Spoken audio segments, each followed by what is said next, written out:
बांग्लादेश में हिंदुओं पर बर्बरता पर बाबा रामदेव और धीरेन्द्र शास्त्री का आया बयान। हिंदुओं की ताकत दुनिया को दिखाने की जरूरत, कट्टरपंथियों पर लगे लगाम।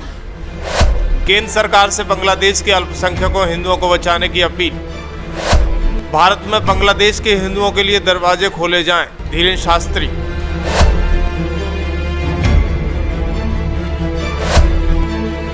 दरअसल बांग्लादेश में मौजूद हालात पर पंडित धीरेन्द्र शास्त्री और बाबा रामदेव की प्रतिक्रिया सामने आई है। वहां हिंदुओं पर हो रहे अत्याचारों को देखते हुए उन्होंने केंद्र सरकार से अपील की है कि बांग्लादेश के हिंदुओं के लिए दरवाजे खोले जाएं और उन्हें भारत में शरण दी जाए। बागेश्वर धाम के पंडित धीरेन्द्र शास्त्री के बांग्लादेश में हिंदुओं के खिलाफ बढ़ती हिंसा पर गहरी चिंता जताई है। उन्होंने सोशल मीडिया साइट एक्स पर एक वीडियो जारी करते हुए कहा है कि वहां के हालत बहुत ही भयानक है। वहाँ बहुत दंगे फसाद और पत्थरबाजी हो रही है, इससे उन्हें बहुत तकलीफ हो रही है। उन्होंने भारत सरकार से भी आग्रह किया है कि बांग्लादेश के हिंदुओं के खिलाफ हो रहे अत्याचारों को देखते हुए वो बड़ा दिल दिखाए और विशेष व्यवस्था करके दरवाजे खोले जाएं, जिससे वहाँ के पीड़ित हिंदू अपनी जान बचा सकें। श्री सीतारामचंद्र भगवान की जय, बागेश्वर धाम की जय, सन्यासी बाबा की जय। हम अभी भारत से बाहर न्यूजीलैंड में हैं। हमको टीवी समाचार के द्वारा और मीडिया के द्वारा पता लगा बांग्लादेश की स्थिति पर। भयंकर स्थिति है वहाँ की, खूब उपद्रव हो रहे और पथराव हो रहे हैं। हिंसा पर लोग सड़कों में, लगभग 3-4 लाख से ज्यादा लोग वहाँ की राजधानी ढाका में उतारू हो। हमको बड़ा कष्ट पहुंच रहा। हम विश्व शांति की मंगल कामना करते हुए बालाजी के चरणों में बांग्लादेश में भी शीघ्र शांति हो, ऐसी प्रार्थना करते हैं। तो बहुत ज्यादा प्रपंच बना हुआ है। हम प्रार्थना करना यह चाह रहे हैं आप सभी से और भारत सरकार से इस वीडियो के माध्यम से। जैसा हमें टीवी समाचार में देखने को मिला, वहाँ के हिंदू भाई बहन परेशान हैं, मंदिरों में तोड़फोड़ की जा रही है, बहुत उपद्रव मचे हुए हैं। भारत सरकार से हमारी प्रार्थना है कि बहुत ही जल्दी भारत को अपना विशाल दिल दिखाते हुए बांग्लादेश में रहने वाले हिंदुओं के लिए विशेष व्यवस्था के साथ द्वार खोल देने चाहिए, वरना वो बेचारे कहाँ जाएंगे। और वहां पर हिंदुओं पर हो रहे अत्याचार से मन हमारा पीड़ित है। हम उनसे कहेंगे कि आप लोग सब्र रखें, आप लोग अपना ध्यान रखें, एकता बनाए रखें और किसी भी प्रकार से किसी के भी विरोध में ना पहुंचें। विनम्रता पूर्वक आप लोग रहें ताकि वहां शांति कायम होवे और हनुमान जी महाराज आप सबकी रक्षा करेंगे। ऐसी हम मंगलमय प्रार्थना। तुम रक्षक काहू को डरना, सब सुख लहें तुम्हारी शरणा। इस चौपाई का सब सुख लहें तुम्हारी शरणा, तुम रक्षक काहू को डरना। इस चौपाई का पाठ वहां बैठ करके आप करो।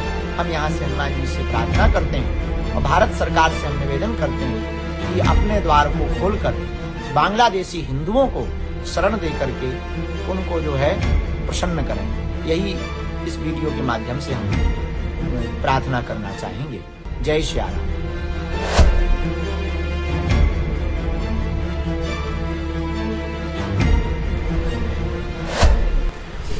वहीं बाबा रामदेव ने कहा कि मैं बांग्लादेश में पिछले 2 दिनों से हिंदुओं के मंदिरों और घरों और वाणिज्य प्रतिष्ठानों को लेकर लक्ष्य बनाए जाने की हमले की निंदा करता हूं। आने वाले दिनों में ये बढ़ सकते हैं। इसी को देखते हुए उन्होंने केंद्र सरकार से पड़ोसी देश में हिंदू अल्पसंख्यकों की सुरक्षा सुनिश्चित करने के लिए हर संभव राजनीतिक कूटनीतिक प्रयास करने को कहा। उन्होंने कहा कि सरकार से भारत में अशांति और अस्थिरता फैलाने की नीयत से सोशल मीडिया मंच पर वीडियो प्रसारित करने वालों से भी सख्ती से निपटने को भी कहा है। बाबा रामदेव का ये बयान बांग्लादेश में विवादास्पद आरक्षण प्रणाली को लेकर शुरू हुए विरोध के बीच शेख हसीना के प्रधानमंत्री पद और देश छोड़ने के एक दिन बाद आया है। हसीना के पद छोड़ने के बाद भी पड़ोसी देश में हिंसा जारी है।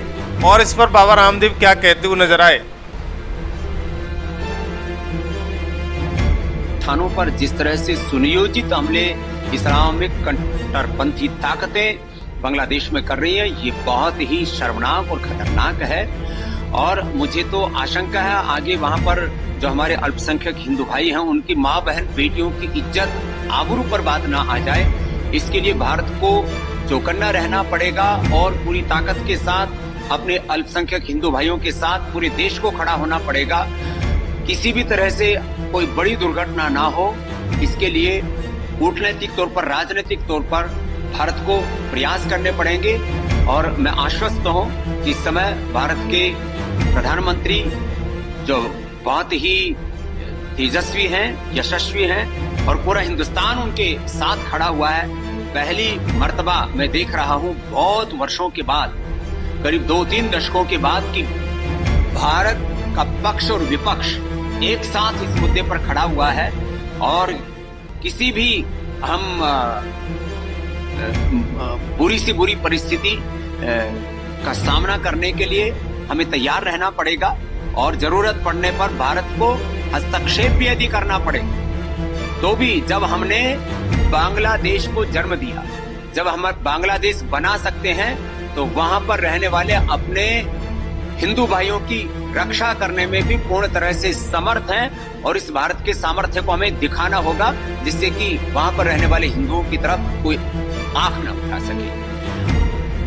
और दुर्भाग्यपूर्ण तो ये है कि जिस तरह की दुर्घटना और जिस तरह का विद्रोह, बगावत बांग्लादेश में, ऐसे ही बगावत हिंदुस्तान में हो जाए। ऐसे कुछ राजनीतिक लोग, कुछ ऐसे सोशल टेररिस्ट, कुछ रिलीजियस टेररिस्ट, कुछ ऐसे यूट्यूबर्स मंसूबे पाले बैठे हैं कि भारत में भी जाति के नाम पर, आरक्षण के नाम पर, संविधान के नाम पर वर्ग भेद और अलग अलग मजहबी उन्माद ऐसे पैदा कर दिए जाए कि भारत की एकता, अखंडता और संप्रभुता खतरे में पड़ जाए और बांग्लादेश जैसी एक बगावत की स्थिति हिंदुस्तान में पैदा हो जाए। ऐसे जो मंसूबे पाल करके बैठे हैं, ऐसे जो लोग वीडियो अपलोड कर रहे हैं और देश के सड़कों से लेकर के संसद तक में जो इस तरह के विघटनकारी, जो कुत्सित प्रयास कर रहे हैं, उन लोगों को हमें सख्ती के साथ रोकना पड़ेगा।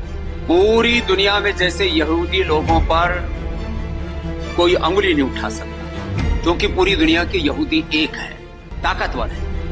ऐसे ही पूरे हिंदुस्तान के 100 करोड़ से ज्यादा हिंदुओं को एकजुट रहना होगा और साथ ही साथ इतना ताकतवर बनना पड़ेगा।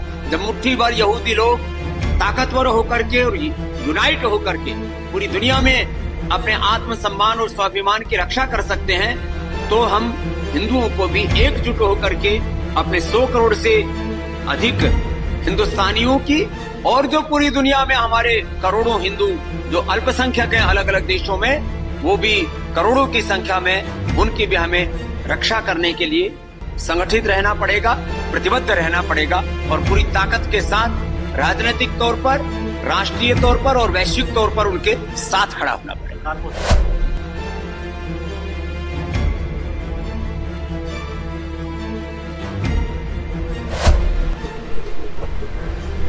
बता दें कि बांग्लादेश में हिंसा का माहौल है। यहाँ हुई हिंसा में अब तक 125 से ज़्यादा लोगों की मौत हो चुकी है। बांग्लादेश की पीएम शेख हसीना ने सोमवार को अपने पद से इस्तीफा दे दिया था और देश छोड़ दिया था। वहाँ हिंसा के दौरान मंदिरों और हिंदुओं को जमकर निशाना बनाया जा रहा है। इसकी खबरें लगातार आ रही हैं। हिंदुओं के घरों में घुसकर लोगों को मारा जा रहा है। चीख पुकार मच रही है। बचाने वाला कोई नहीं है, क्योंकि शासन फेल हो चुका है। हिंदू अपनी जान की भीख मांग रहे हैं। मंदिरों को जमकर निशाना बनाया जा रहा है। कोई बचाने को नहीं है। लेकिन देखने वाली बात होगी कि आने वाले दिनों में भारत सरकार क्या ठोस कदम उठाती है। क्या हिंदुओं को बचा पाएगी?